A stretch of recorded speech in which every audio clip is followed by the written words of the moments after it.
iniciando o programa Alegria de Viver, sejam bem-vindos. Hoje com mais um capítulo da obra Lindos Casos de Chico Xavier.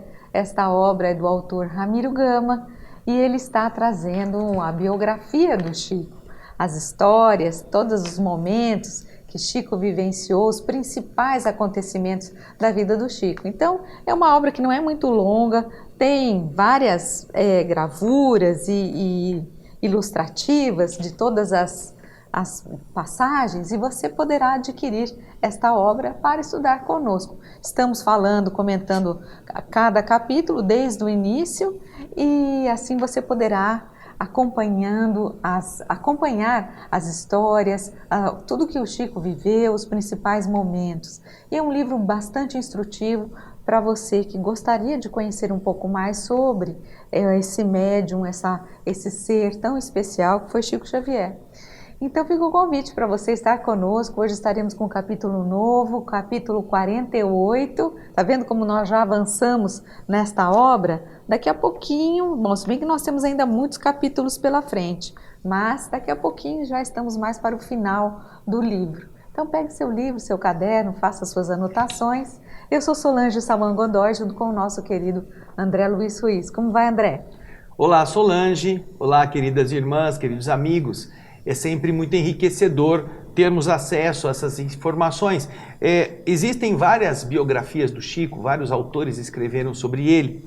Existem autores que se preocupam com a história dos eventos que aconteceram com o Chico.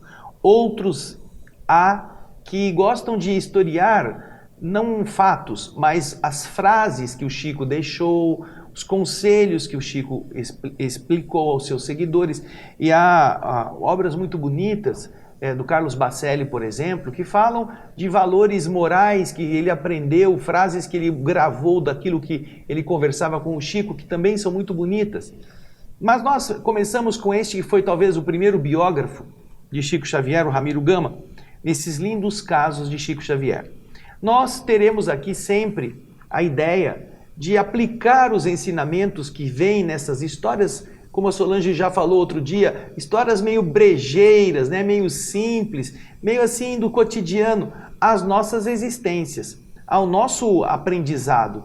E também aquilo que correlatas a estas histórias podem ser também menções úteis para nós abordarmos e ampliarmos um pouco o patamar de pensamentos, de ilações que uma história simples pode produzir para todos nós.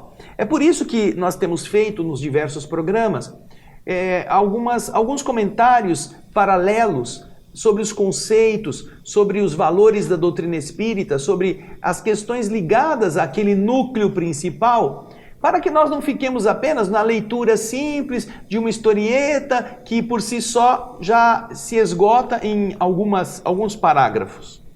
Nós queremos fazer com que você também aplique isto no dia a dia, nas suas indagações, nas suas lutas, nos seus momentos de reflexão, porque de verdade elas são muito ricas. Como é a de hoje.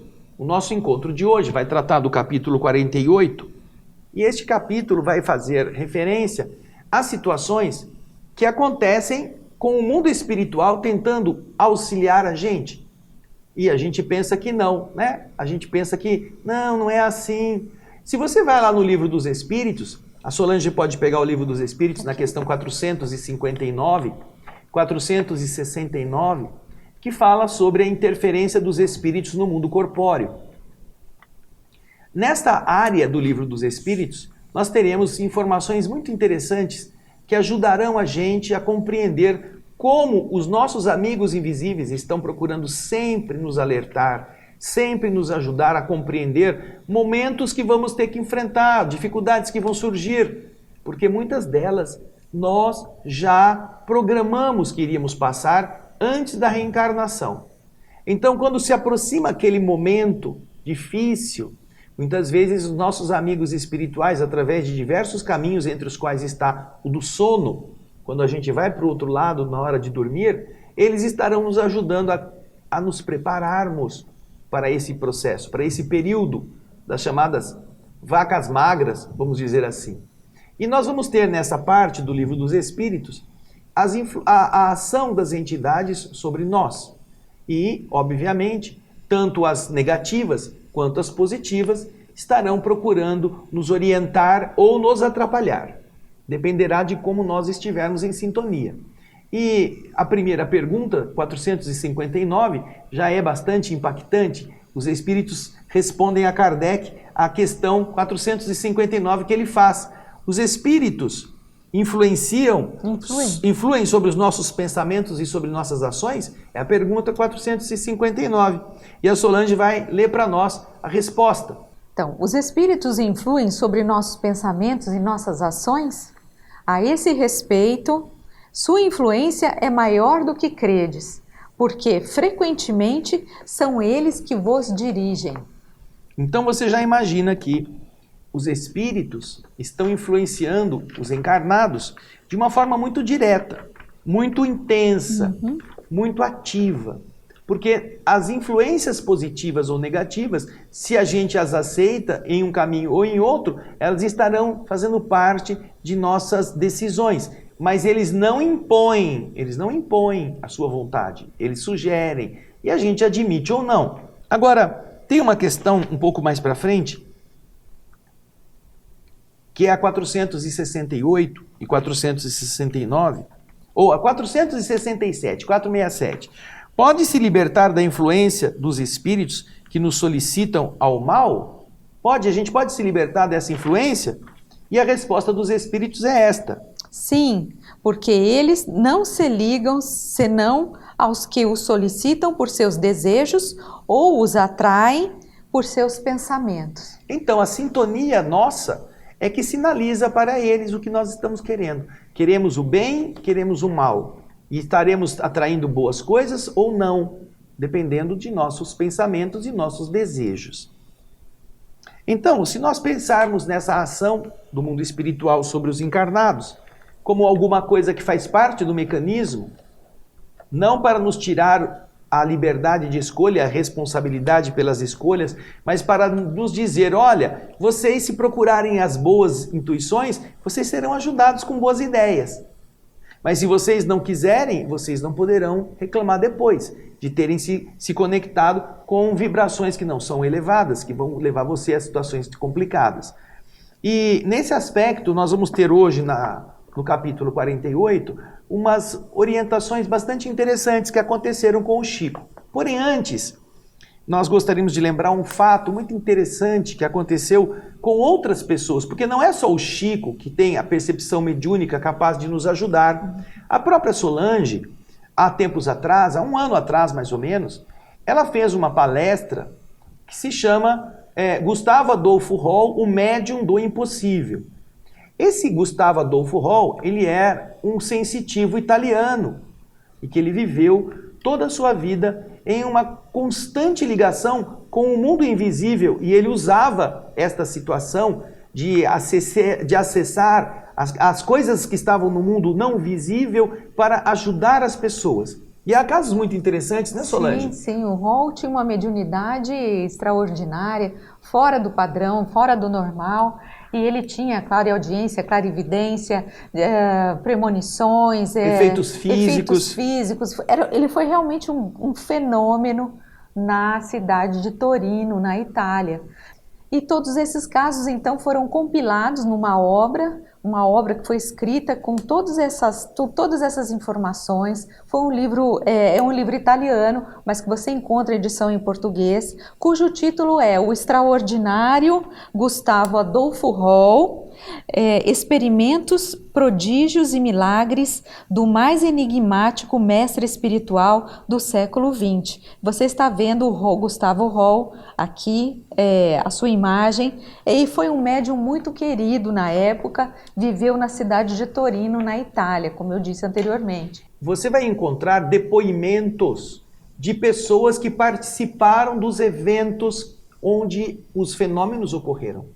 Não é gente que ouviu dizer de um amigo que veio uma vez e encontrou com o Hall e contou para ele. Não, não. São depoimentos em vários aspectos da vida, de relação, que retratam, eu estive lá, aconteceu isso comigo, essas coisas ocorreram na minha presença, eu estive participando do experimento inexplicável. Então, essa obra que tem mais de 500 páginas, é um tijolo, esse livro é um tijolão. Quase 1000 páginas. Tem quase 1000 páginas. São depoimentos em várias áreas, são mais de 50 eventos, mais de 50 áreas em eventos extrasensoriais, vamos chamar assim, para os que não gostam de falar eventos mediúnicos. Porém, é muito interessante, por quê? Porque todos eles representavam um pouco daquilo que nós vamos ver também neste caso da mediunidade do Chico Xavier, contado por Ramiro Gama. Não nos esqueçamos que Ramiro Gama escreveu esse livro há muitos anos, logo no começo, praticamente na década de 60, quando o Chico ainda tinha mais da metade ainda da vida para desenvolver e chegar a outras belezas espirituais. Mas ele vai retratando a parte do começo da vida do Chico. E certamente tudo que o Chico fez ainda é muito mais em termos de profundidade espiritual do que os fenômenos físicos presenciados pelo Gustavo Adolfo Hall. Não diminuindo a importância do Hall. Porém, lá na Itália, essa época era uma época bastante difícil. E a mentalidade materialista, às vezes, das pessoas que vivem num mundo muito mais aquinhoado, muito mais rico, é muito mais difícil de se voltar para uma espiritualidade autêntica, verdadeira, desprendida, humilde. Porém, os fenômenos físicos que aconteceram com Gustavo Adolfo Hall deixam você estarrecidos. Essa palestra que a Solange fez mostra fatos incríveis, inexplicáveis por outro caminho que não o processo mediúnico. Entre lá no YouTube, procure Gustavo Adolfo Hall, o médium do impossível, com Solange Godoy. Você vai ver ela fazendo essa palestra muito bonita com as imagens para você acompanhar e o relato de alguns casos. Entre esses relatos, né, Solange, Isso, você lembra de alguns, né? Nossa, são vários casos que essa obra nos traz. Imagine uma situação em que você está numa praça e de repente você é abordado por um desconhecido.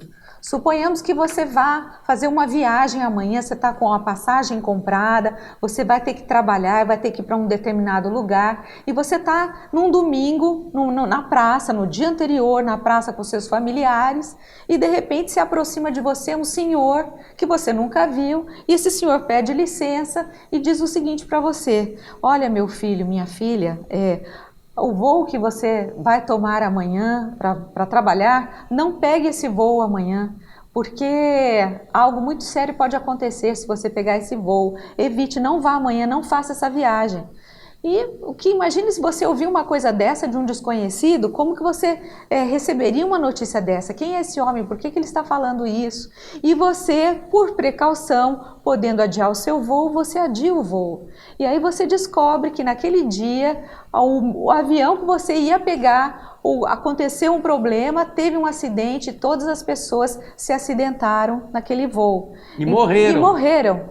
Então, imagina uma situação dessas, né? E são casos verídicos, tem testemunhas que presenciaram isso. Esse é só um deles, mas existem outros. Às vezes ele caminhava na rua, ele parou uma senhora e falou assim: com licença, a senhora não me conhece, mas procure um médico. Procure um médico porque a senhora está com um problema no seu seio, é uma doença que pode avançar se a senhora não cuidar, mas cuide enquanto é tempo, ainda está no começo e procure ajuda médica. E as pessoas ficam meio atordoadas, quem é esse homem me falando disso? E depois elas vêm dar o testemunho: não, eu realmente, depois daquele dia, esse homem que me procurou, eu fui ao médico e eu constatei que eu estava com um câncer, o início de um câncer no seio, e aí eu comecei o meu tratamento e graças a Deus eu consegui me curar, porque justamente eu peguei esse problema bem no início.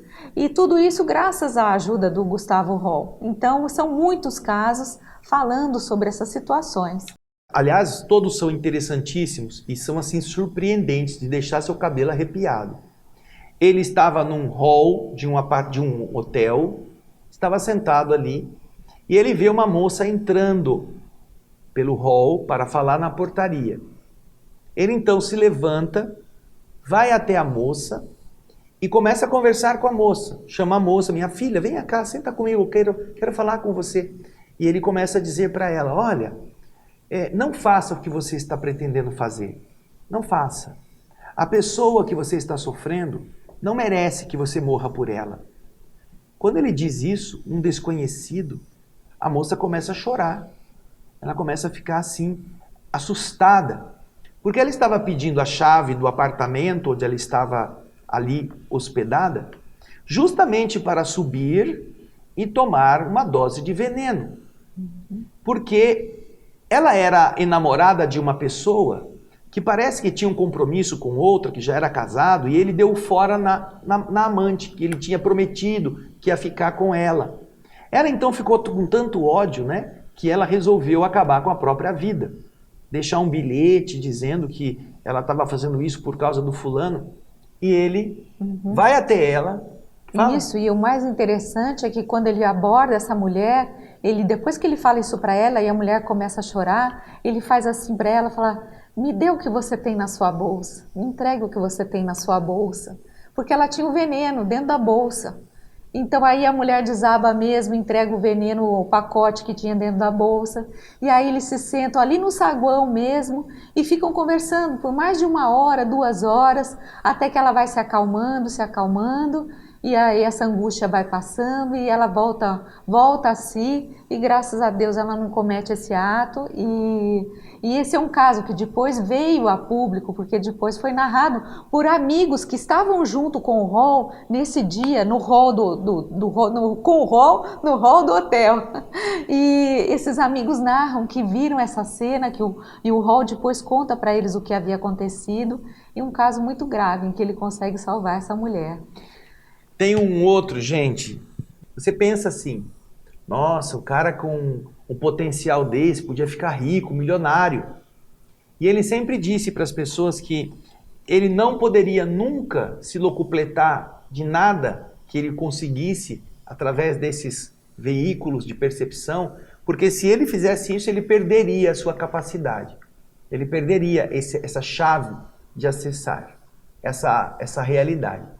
Então, como ele não era voltado para ficar rico nesse aspecto, ele trabalhava, ele tinha uma boa condição de vida através da sua própria obra, do seu próprio trabalho.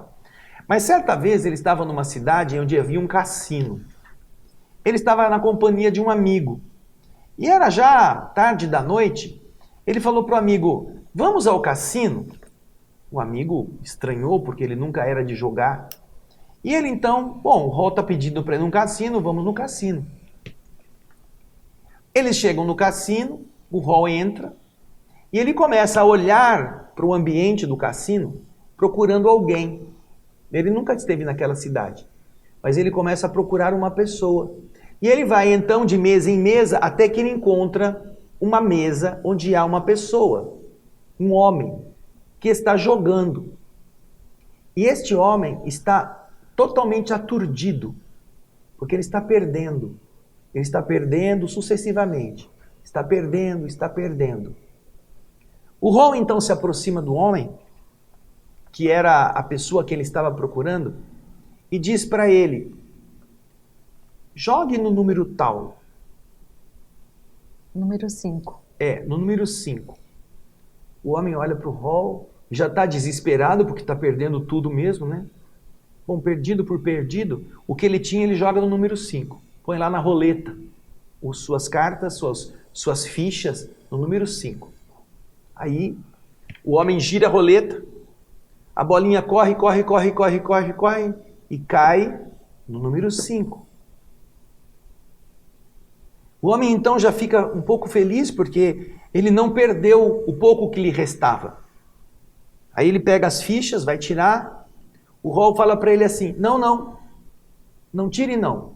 Continue colocando no número 5. O homem olha para o Hall, já tinha dado sorte, né? Então o homem deixa no número 5. Deixa no número 5, o croupier roda a roleta, joga a bolinha gira, e onde ela cai? No número 5. Todo mundo fica assustado, porque aquilo é um jogo de sorte ou azar. para cair 2 vezes no mesmo número? Que estranho. Então o homem recupera todas as outras fichas dos apostadores para ele. Aí ele já está feliz de estar com um pouco mais de dinheiro, vai tirar... O que o Raul fala para ele, Solange? Não mexa, deixe no número 5. Ainda deixa no número 5. Deixa no número 5. Todo mundo se espanta do homem não ter mudado de número. O croupier gira a roleta novamente, joga a bolinha gira, gira, gira, gira e cai no número 5. De novo, na mesma sequência. E dizem que isso aconteceu 5 vezes. 5 vezes seguidas. Sem parar. Quando então termina a 5ª jogada, que o número 5 se repete uma vez atrás da outra, o homem está com um monte de ficha. O cassino está todo assim, né? Alvoroçado. Aí o Raul fala para ele, agora chegou a hora de você pegar o seu dinheiro. Ele pega todas as fichas e vai ao banco do cassino trocar as fichas por dinheiro. E aí a Solange vai dizer o que o Raul fala para ele. O Raul em seguida, o homem pegou as fichas, o Raul em seguida junta ele num canto e fala, você é um imbecil. Você, onde já se viu você fazer o que você estava fazendo? Porque você estava jogando todo o dinheiro que você roubou da sua empresa.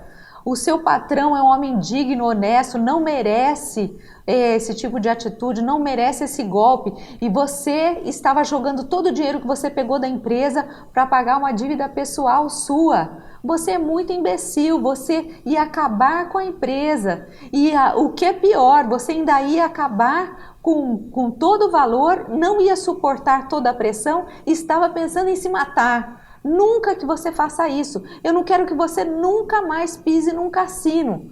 Você está me entendendo? O Raul foi muito sério, muito enfático e o homem tremia e balançava a cabeça. Tá bem, tá bem, tá bem. Agora você suma daqui e nunca mais pise no cassino. E o homem pegou as coisas e sumiu. E ele conseguiu o dinheiro.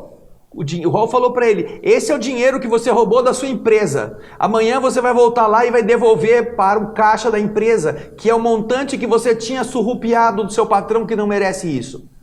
E era exatamente o montante que ele precisava. Porque ele foi ficando desesperado, quando ele começou a perder, ele pensou assim, eu pego esse dinheiro, vou jogar, eu vou ganhar, depois eu pago a minha dívida e devolvo o dinheiro para a empresa. E ele estava se danando, estava perdendo tudo. Então ele pensou, se eu perder tudo, inclusive o dinheiro da empresa, eu me mato.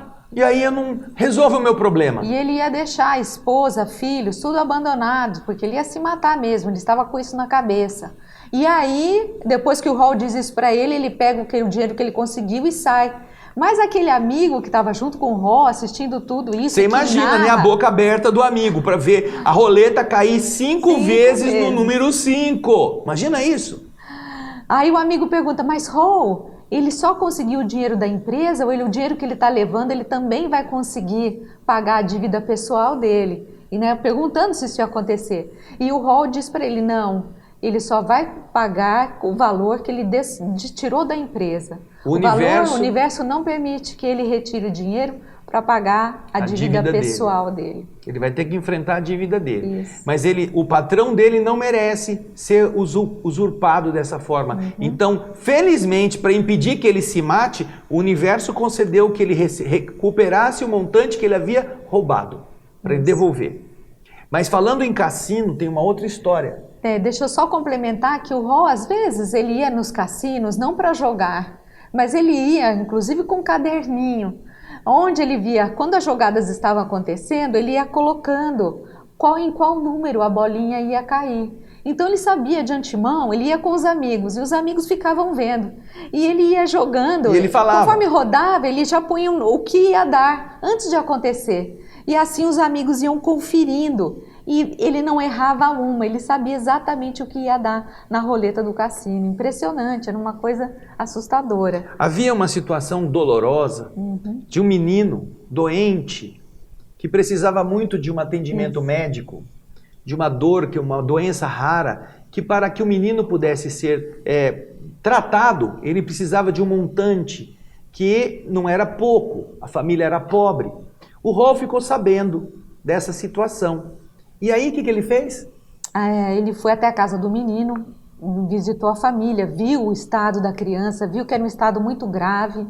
E a mãe dizendo que ela precisava de uma quantia X, mas que a mãe não tinha, a família não tinha. E o rol condoído, porque o rol também não tinha esse valor, era um valor alto. Então ele estava inclusive acompanhado com um médico, amigo dele. Ele falou, fulano, ele pediu para a mãe aguardar. E aí eles saíram da casa e ele falou, fulano, vamos até o cassino mais próximo.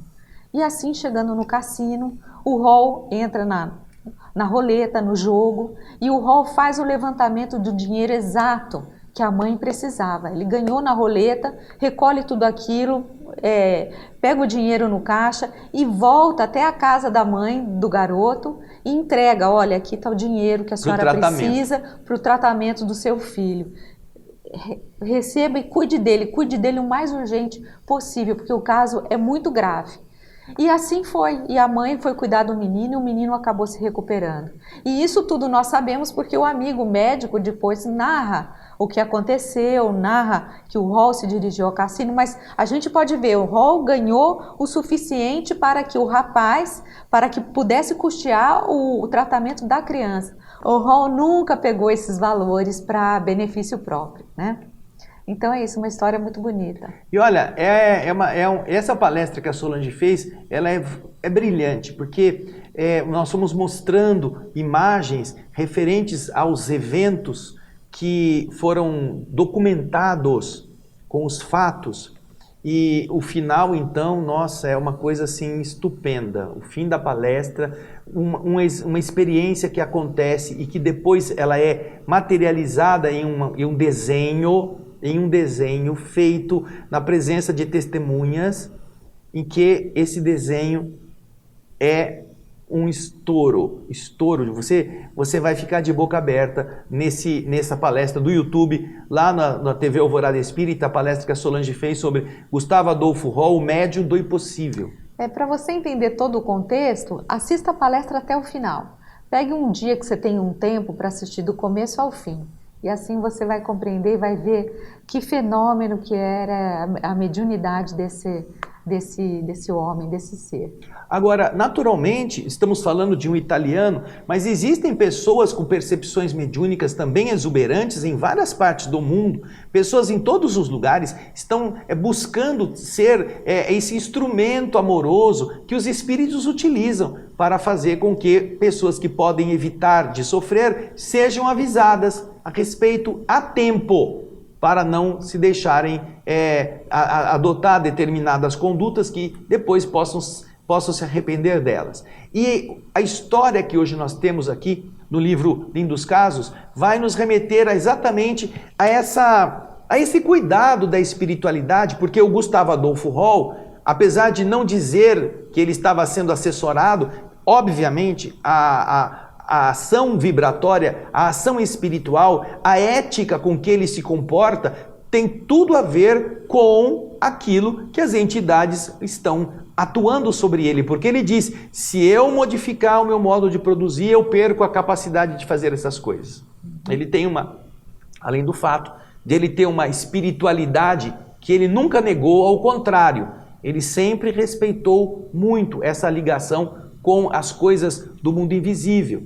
Então, nós vamos ver que a história que o nosso Ramiro Gama vai nos contar agora, ela também tem essa tinta, ela também tem esse perfil, esse perfume de uma coisa que é do mundo invisível e que encontrou numa pessoa uma forma de tentar auxiliar para que um mal maior não acontecesse, ok?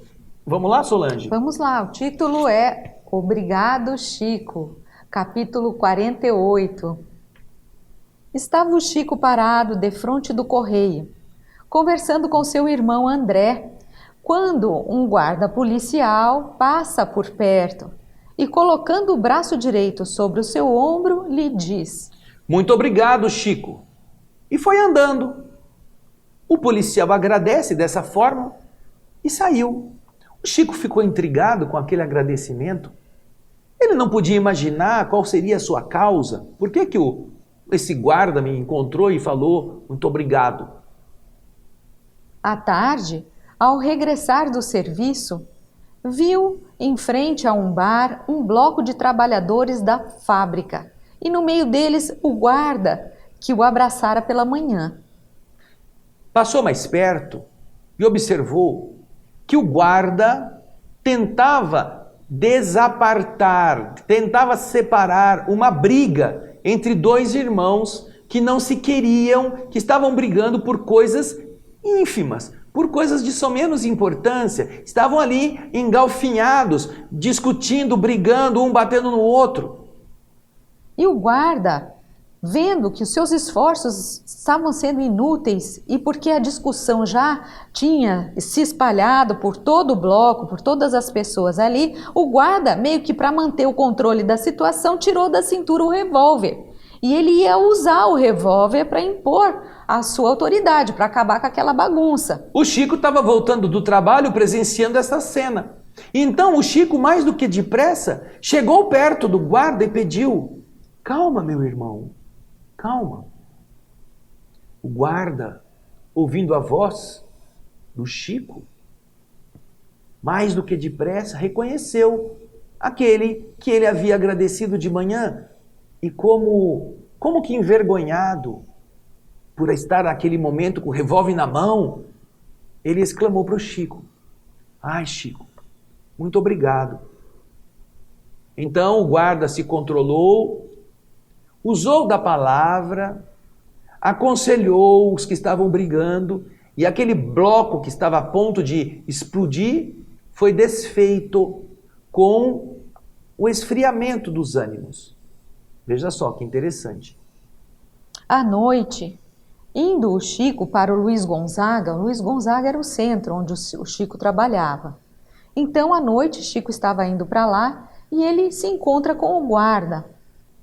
Chico ia procurar, diz o guarda, "Chico, eu ia procurá-lo para te agradecer muito de coração o bem que você me fez por 2 vezes. Por 2 vezes?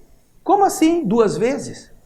Anteontem, Chico, eu sonhei com você e você me dizia: cuidado, não saia de casa carregando arma à cintura como você sempre o faz.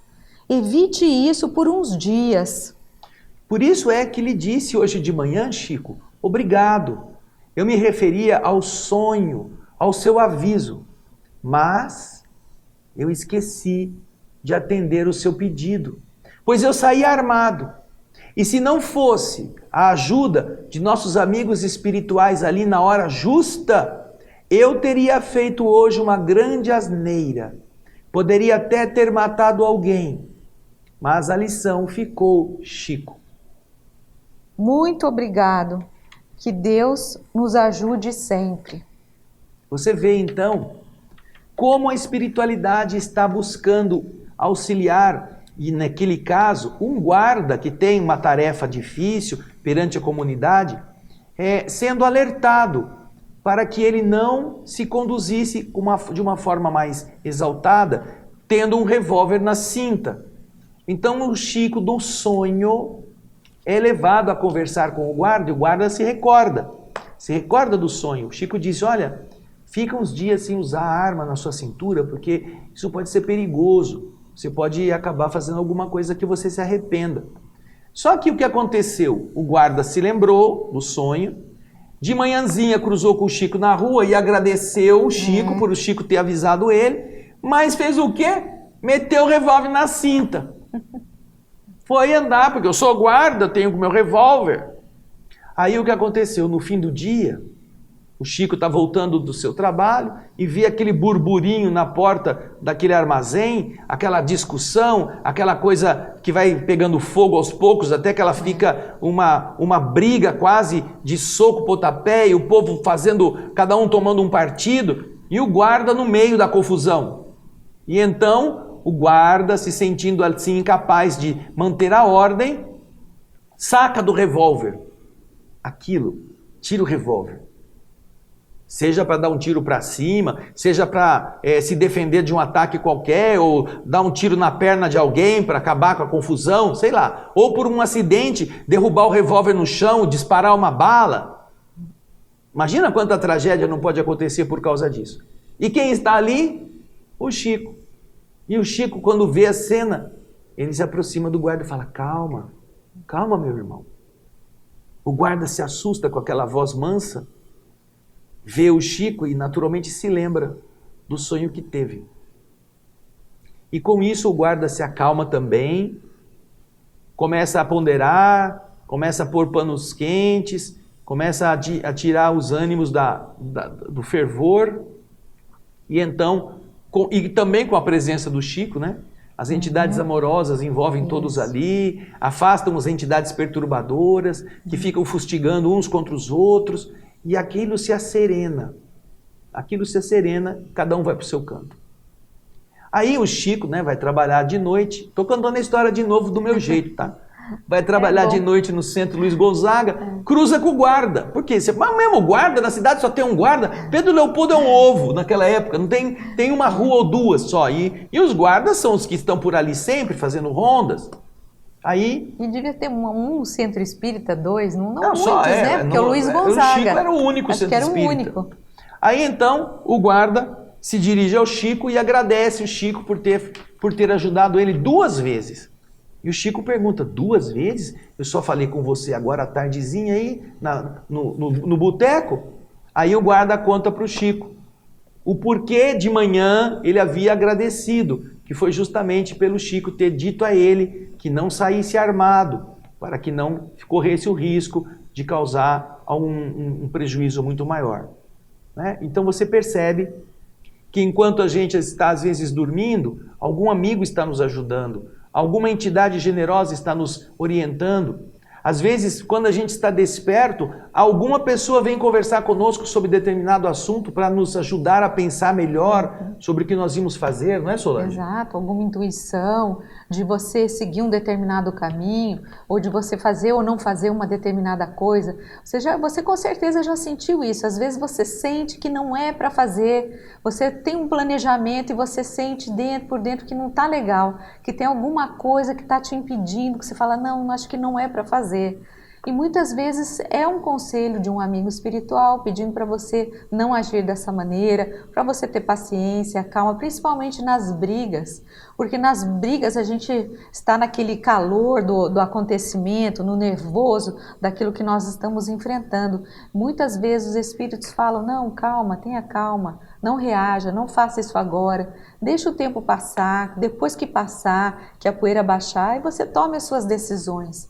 Porque nós vimos 2 coisas bonitas, eu acho que nessa história. Uma delas é esse amparo do plano espiritual, nos envolvendo, nos prevenindo até mesmo. Muitas vezes eles nos preparam antes, num sonho que nós vamos ter, em alguma coisa que vai acontecer um dia antes, que você já fica, puxa vida, acho que alguma coisa estão me alertando. E quando você passa pelo processo, aí você relembra do sonho, você fala, puxa, o sonho que eu tive estava me avisando que alguma coisa ia acontecer. Então nós vemos que existe esse preparo do plano espiritual que nos ajuda e que a gente consiga passar por essa condição da melhor forma possível. Esse amparo espiritual é uma das coisas bonitas dessa história.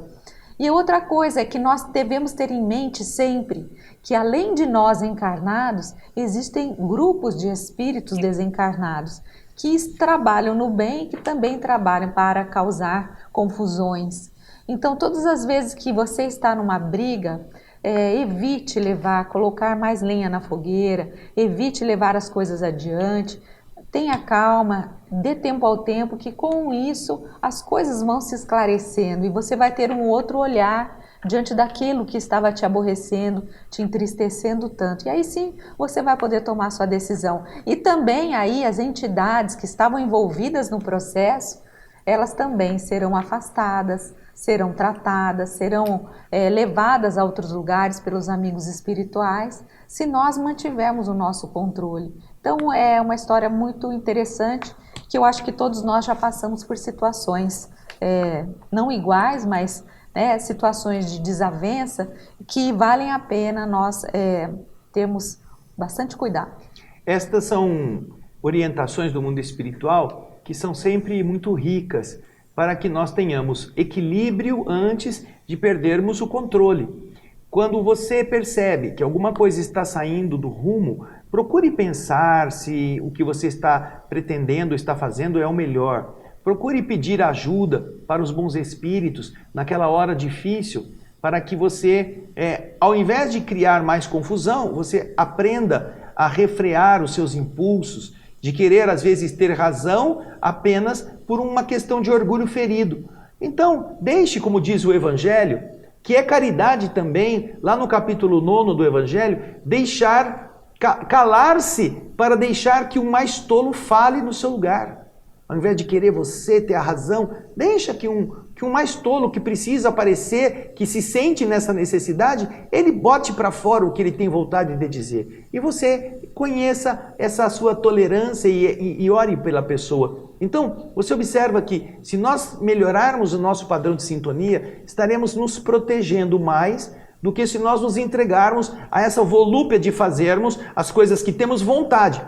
Porque, como nós vimos na questão 459, nossas vontades são aquelas que muitas vezes estão sendo aproveitadas pelas entidades para nos empurrar para o buraco com as nossas próprias pernas.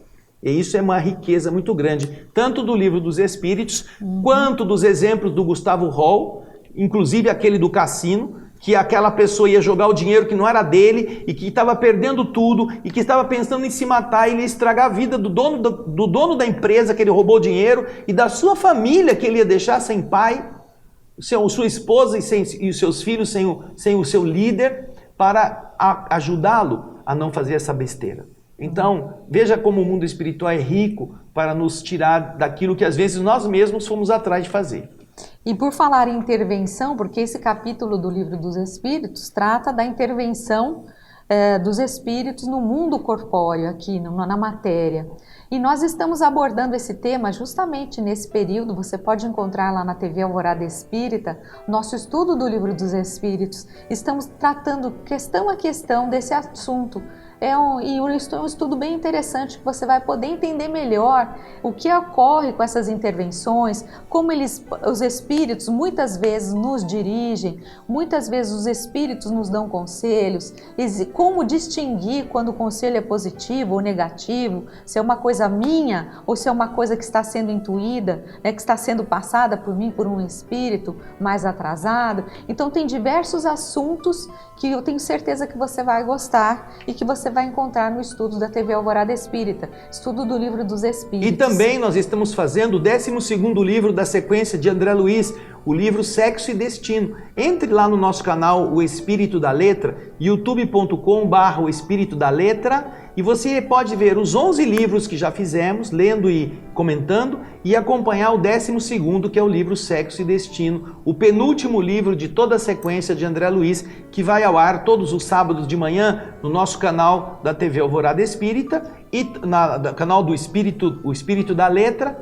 e também na TV Mundo Maior, nos programas que ela transmite nos dias e horários correspondentes. Então é uma oportunidade de nós vermos essa interferência dos espíritos também no nosso dia a dia, nas nossas necessidades, fazendo com que a gente possa agir de um jeito ou de outro se a gente estiver de acordo. Então preste atenção, vai lá, aproveite, e nós agradecemos muito a audiência de todos vocês, não é mesmo? Isso mesmo, aguardamos vocês no próximo programa Alegria de Viver e daremos continuidade a essas belas histórias do nosso querido Chico Xavier. Isso aí. Um grande abraço. Tchau, gente. Até lá.